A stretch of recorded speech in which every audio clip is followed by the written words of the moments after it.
سلام دوستان. امروز میخوایم با هم ببینیم افرادی که طولانی ترین عمر جهان رو داشتن.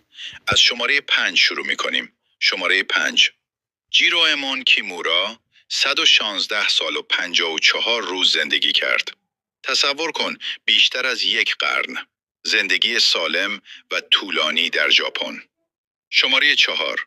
سارا کناوس 119 سال و 97 روز.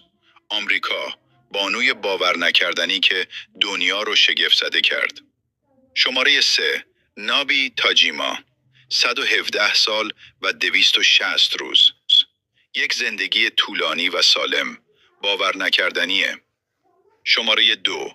ژان کالمانت 122 سال و 164 روز. مسن‌ترین زن ثبت شده تاریخ. تصور کن بیش از یک قرن و 2 دهه زندگی. و اما شماره 1.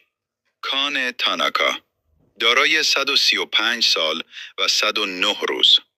الهام بخش همه کسانی که دنبال عمر طولانی و زندگی سالم هستند.